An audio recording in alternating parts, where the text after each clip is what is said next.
Si tu es soucieux de bien chanter et que tu désires avoir une bonne technique vocale pour contrôler parfaitement ta voix, pour maîtriser ta voix, pour être maître de ce que tu fais, tu as certainement dû entendre parler du voile du palais. Beaucoup de professeurs en parlent, mais peut-être que concrètement, tu ne sais pas encore précisément où est-ce qu'il se trouve, comment le manipuler, dans quelle mesure le manipuler. C'est ce qu'on va voir aujourd'hui dans cette vidéo, donc ça tombe bien. Bienvenue sur ma chaîne, n'hésite pas à t'abonner ou à liker ma vidéo. Je diffuse des conseils professionnels pour le placement vocal, pour les chanteurs et pour les acteurs.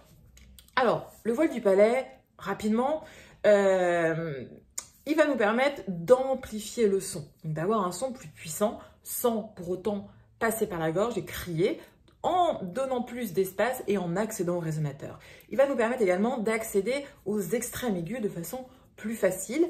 Il va nous permettre d'apporter une richesse supplémentaire à notre voix, de l'éclat, et il nous permettra également d'influer, de modeler notre son. Je m'explique. Quand on se met à mieux chanter, parce qu'on a bien travaillé, que maintenant, enfin, on a une bonne technique vocale, la question de l'identité sonore se pose, c'est-à-dire quel va être votre son, comment est-ce que vous allez vous démarquer par rapport aux autres, et c'est en travaillant sur la couleur de votre son, de votre style, que vous allez pouvoir également vous démarquer. Et bien le voile du palais vous aidera à chercher à trouver le son que vous désirez. Plus concrètement, plus vous allez soulever le voile du palais, plus vous allez apporter des harmoniques aiguës au sein de la couleur de votre voix. Alors, le voile du palais, où se situe-t-il? C'est un endroit dans la bouche, dans la gorge, mou. Comme son nom l'indique, on appelle le palais mou. Mais plus concrètement, vous avez donc vos dents ici, vous pouvez regarder avec moi. Là, derrière les dents, vous avez un palais dur. Et derrière le palais dur, vous avez un palais mou.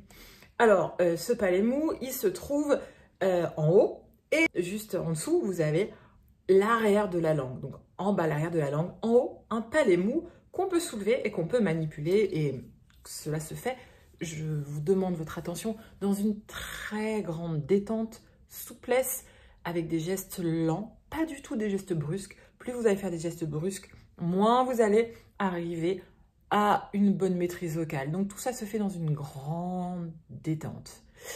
Alors, j'ai beaucoup de retours d'élèves qui ont du mal à identifier ce voile du palais, à voir précisément où il se trouve. C'est pourquoi je vous ai concocté 100 petits exercices qui devraient vous rendre la chose beaucoup plus concrète. C'est parti. Le premier exercice, vous allez mettre la pointe de votre langue sur vos dents, comme ça. Et il va consister en très doucement faire glisser la langue sur le palais du haut. Et vous allez voir que vous allez sentir quelque chose bouger derrière le palais dur. C'est parti, on le fait ensemble.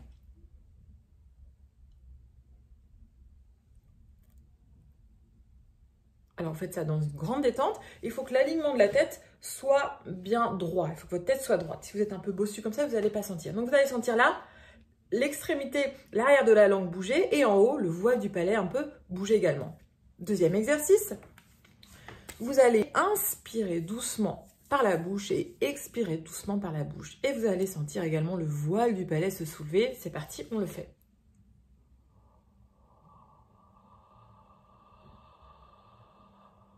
On expire.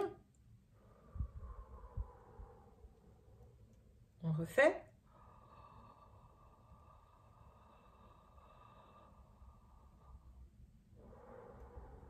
Vous devez sentir normalement derrière le palais dur, le palais mou se soulever tranquillement. On va faire la même chose avec le nez. Et vous allez sentir là le palais mou, donc le voile du palais, s'abaisser, presque toucher la racine de la langue, l'arrière de la langue. On y va. Donc là, on va inspirer par le nez doucement et expirer par le nez doucement.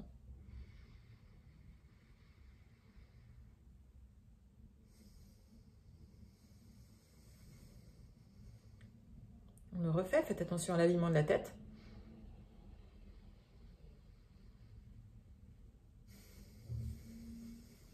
On refait. Vous devez sentir le voile du palais s'abaisser.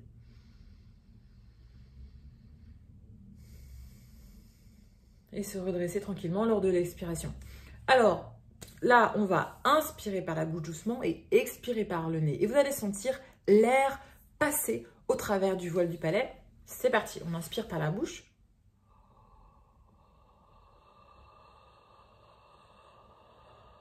Et on expire par le nez.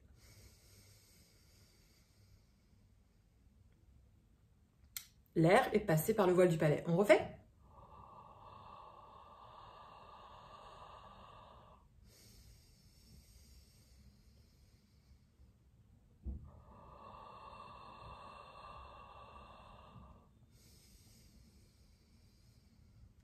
On va maintenant inspirer par le nez et expirer par la bouche pour sentir cette même chose. C'est parti.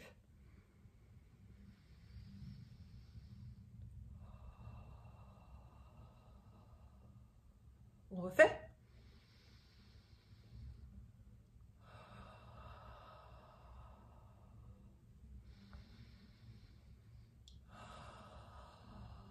Vous avez senti là l'air passer au travers le voile du palais dans l'arrière-gorge.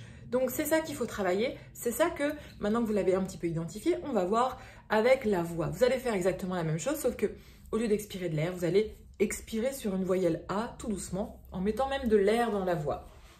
On fait ensemble, on inspire par la bouche. Et on expire sur A par la bouche.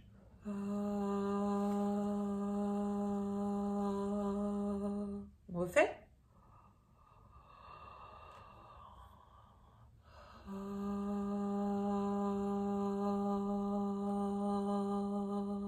Ok. Troisième exercice pour sentir vraiment ce voile du palais et apprendre à le contrôler. Vous voyez la consonne G, par exemple dans le mot sing en anglais, c'est-à-dire que c'est quelque chose de très nasal. Et on va chercher un peu à passer du nasal à la voyelle A. Ok, donc on va faire comme ça.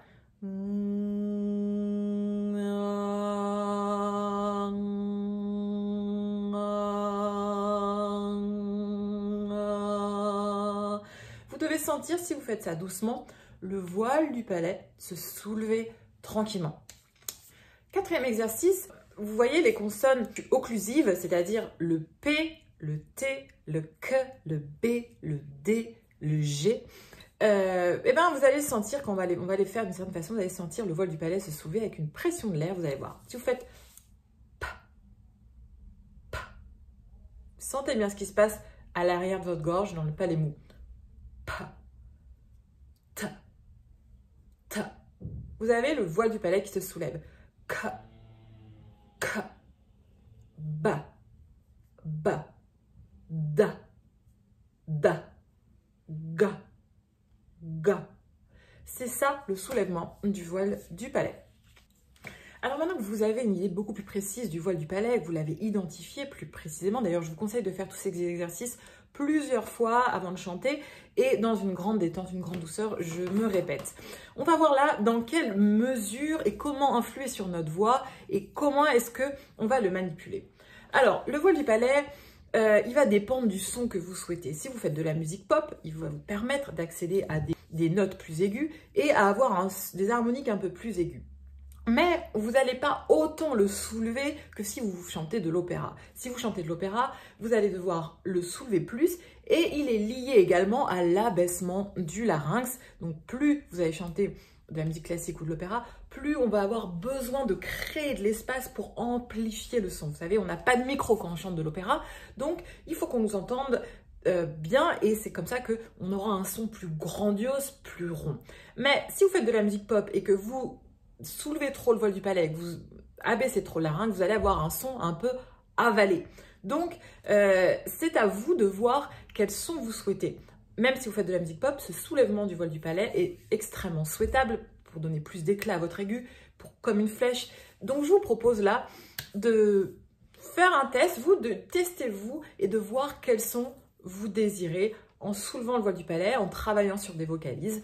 Je vous laisse explorer tout ça. J'espère que cette vidéo vous a plu. Si vous voulez aller plus loin et que vous voulez avoir accès à la technique que je transmets, qui est une technique tricentenaire, qui m'a été héritée du bel canto et que j'ai adaptée à la modernité, à l'amplification, à la musique plus pop, eh ben, vous pouvez télécharger un kit de démarrage où vous allez avoir tous les rudiments nécessaires à l'initiation de cette technique.